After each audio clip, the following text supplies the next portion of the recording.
गुलन जी मौसम कलियूं न आंदियूं बहार आंदा पुटन जा लाशा। ही इस्माइल समेजे जे कत्ल जो वाक़ियो जंहिं वाक़े जी वीडियो जी सोशल मीडिया ते आई है।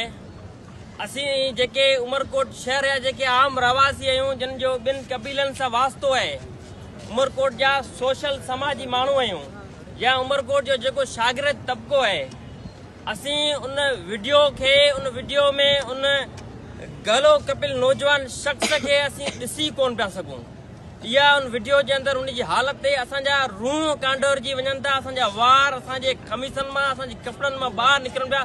इहा सिचुएशन आहे ऐं हिन हालत जे अंदरि हुन जी फैमिली जे मथां, हुन जे घर जे मथां, हुन जे घर जे ॿियनि खानदान जे मथां ऐं हुन जे कबीले जे मथां कहिड़ो वक़्तु बर्पा हूंदो यकीनन असीं सम्झूं था।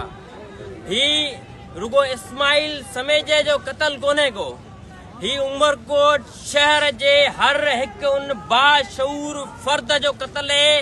ही उमरकोट शहर जे उन हर हिकु बाशऊर शहरीअ जो कत्ल है जिन खे तहफ़्फ़ुज़ करण जे अंदरि, जिन खे उमरकोट जी पुलिस तहफ़्फ़ुज़ फराहम करण में मुकम्मल तौर ते नाकाम वई है। उमरकोट असीं सम्झूं था त उमरकोट जी पुलिस वंगारी पुलिस है। उमरकोट जा जेके ॿिया नंढा वॾा जेके मसइला आहिनि, मंशियात जे या खणी ॿिया हुजनि, उन्हनि ते त पुलिस को बि कमु कोन कयो आहे। पर हाणे उमरकोट जी जेका सूरत हाल आहे, हाणे उमरकोट जी अमन अमान जी जेका सूरत हाल आहे, उहो इहो आहे त हर नए ॾींहुं असांखे पंहिंजे भाउ, असांखे पंहिंजी भेण, असांखे पंहिंजे पीउ, असांखे पंहिंजे घर जे भातियुनि जा गलो कपिल लाश मिलंदा आहिनि।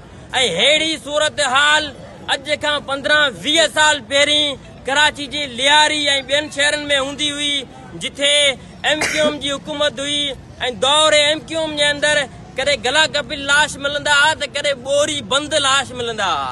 हाणे उहो कारो दौर पीपल्स पार्टी जी सूरत में उमरकोट जे अंदरि असां ते बर्पा थियो आहे। ऐं हिन जा जेके कातिल आहिनि इस्माइल जा, उहे इस्माइल जा कातिल केर बि हुजनि, असीं सम्झूं था त इस्माइल जी कातिल पुलिस आहे जेको हुनखे तहफ़्फ़ुज़ फराहम कोन करे सघी आहे।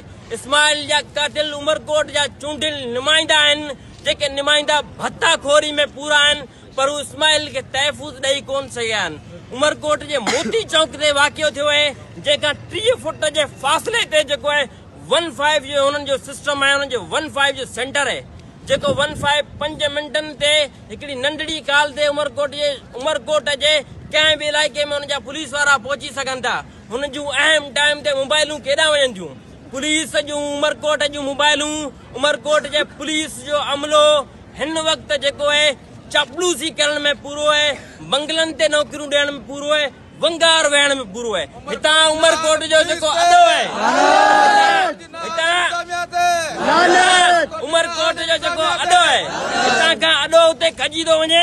उमरकोट जूं 30 पुलिस मोबाइलूं सॼे शहर में अची राउंड ॾियनि थियूं, सॼे शहर खे ब्लॉक कनि थियूं, पर हिते असांजो हिकिड़ो मासूम भाउ असांजो क़त्ल थी थो वञे, असांजो नौजवान गबरू क़त्ल थी थो वञे, पर कंहिं बि SHO, कंहिं बि SP कख भॼी बीणो कोन कयो आहे। असीं सम्झूं था त इस्माइल जे कातिल जे अंदरि, इस्माइल जा जेके कातिल आहिनि, उमरकोट जो SSP आहे ऐं उमरकोट जो जेको सिटी जो SHO आहे उहे आहिनि। छो त पुलिस खे ताक़त आहे, इंतज़ामिया खे ताक़त आहे, उहो कातिल गिरफ़्तार करे सघे थी। असां हिते रज़ा ख़ुशी सां ई धरणो कोन आयो आहे। अॼु 12 कलाक गुज़री चुका आहिनि ऐं ही जेके बि हिते उमरकोट जा जेके दोस्त सियासी समाजी माण्हू हिते शहर, अॼु उमरकोट जो शहर कंहिं बंदि कोन करायो।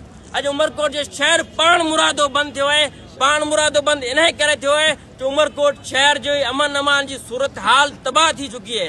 असीं उमरकोट जे SSP साहब खे ऐं चूंडियल नुमाइंदनि खे ॿुधाइण चाहियूं था त उमरकोट जी जेका अमन अमान जी सूरत हाल आहे उनखे हथ छेड़ान न कयो। ही जेके अॼु हिते जेके पुरअमन तरीक़े सां जेके माण्हू मौजूद आहिनि, ही माण्हू हितां उथिया ऐं हिननि माण्हुनि अवांजी जेके SP ऑफिस, DC ऑफिस ऐं अवांजी ऑफिस आहिनि, सरकारी इदारनि जो रुख कयो त अवां जे घर जे अंदरि बि अहिड़ा ई लाश ईंदा जहिड़ो असां पंहिंजो लाश रखे वेठा आहियूं।